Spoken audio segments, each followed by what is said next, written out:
Hello guys, welcome in my vlog. सकाळी सकाळी election असल्यामुळे वोटिंग करायला गेलो. तिकडून आल्यानंतर इव्हिनिंगला शिवांचं बोरनाण्याचा प्रोग्राम ठेवला होता.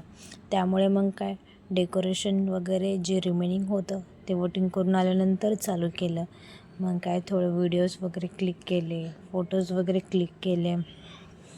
जे काय पेंडिंग वर्क होतं ते करून घेतलं. त्यानंतर हे बघा आमचा शिवांश, त्याचं मस्तपैकी त्याचं एन्जॉय करायचं. मग काय प्रोग्रामला सुरुवात केली.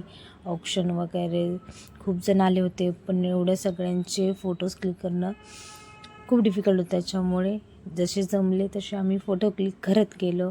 मुलांचा काही इंटरेस्ट नव्हता फोटो काढायला, पण तरी पण आम्ही त्यांना घेत होतो. मग काय सगळे त्याचे फ्रेंड्स वगैरे जमा झाले होते. मग काय एक जण त्यांना बोरनाणं वगैरे करते. माझी जाऊबाईची मुलगी आणि शिवांचं दोघांचं आम्ही यावेळेस सोबत करायचं ठरवलं होतं. त्याच्यामुळे दोघांचंही बोरनाण्याचा प्रोग्राम चालू होता. दोघंही मस्तपैकी एन्जॉय करत होते. शिवांशनी पण खूप जास्त एन्जॉय केला.